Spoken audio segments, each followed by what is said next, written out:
ಮೂಲಂಗಿಯನ್ನು ಈ ಪಾತ್ರೆಗೆ ಹಾಕೊಂಡ್ಬಿಡ್ತೀನಿ.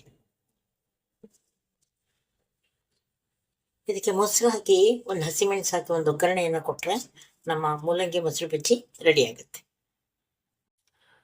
ತುರಿದಂತಹ ಮೂಲಂಗಿಗೆ ನಾನು ಒಂದು 4 ಸೌಟಷ್ಟು ಮೊಸರನ್ನು ಸೇರಿಸ್ಕೊತೀನಿ. ಇದಕ್ಕೆ ಕಾಯಿಯ ಬಲ ಇರೋದಿಲ್ಲ, ಕೇವಲ ನಾವು ಮೊಸರು ಮೂಲಂಗಿ ಇದರಲ್ಲೇ ನಾವು ಮಾಡುವಂಥದ್ದು. ಈಗ ಇದಕ್ಕೆ ಇರೋದನ್ನು ಸ್ವಲ್ಪ ಜಾಸ್ತಿ ಉಪ್ಪನ್ನು ಹಾಕ್ತಾ ಇದ್ದೀನಿ. ಇದಕ್ಕೆ ಒಂದು ಒಗ್ಗರಣೆಯನ್ನು ಹಾಕ್ಕೊಂಡು ಪೂರ್ಣ ಮಿಶ್ರಣವನ್ನು ಮಾಡ್ಕೊಳ್ಳೋಣ. ಕೊಬ್ಬರಿ ಎಣ್ಣೆ ಅಥವಾ ಯಾವುದೇ ಅಡಿಗೆ ಎಣ್ಣೆಯನ್ನು ಇದರಲ್ಲಿ ಬಳಸ್ಕೋಬೋದು ನಾವು. ಸಾಸಿವೆ,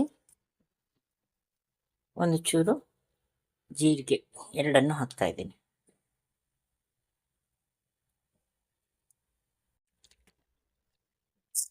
ಒಂದೇ ಒಂದು ಹಸಿಮೆಣಸನ್ನು ಸಣ್ಣಗೆ ಹೆಚ್ಚಿ ಹಾಕಿದ್ದೀನಿ.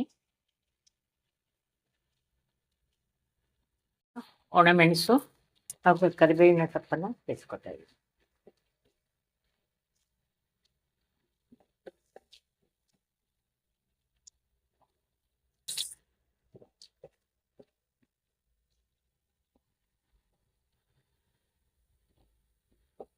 ಕಡಲೆಬೇಳೆ ಮತ್ತು ಉದ್ದಿನಬೇಳೆಯನ್ನು ಹಾಕಬೇಕು. ಅದನ್ನು ನಾನು ಸ್ವಲ್ಪ ಮೊದಲೇ ಹಾಕಲಿಲ್ಲ, ಹಾಗಾಗಿ ಈಗ ಹಾಕ್ತಾ ಇದ್ದೀನಿ. ಅದನ್ನು ಚೆನ್ನಾಗಿರುತ್ತೆ, ಸೇರಿಸ್ಕೊಳ್ಳಿ.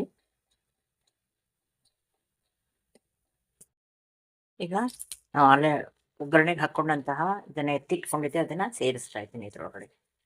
ಈಗ ಒಲೆಯನ್ನು ಆಫ್ ಮಾಡ್ಕೊಳ್ಳಿ.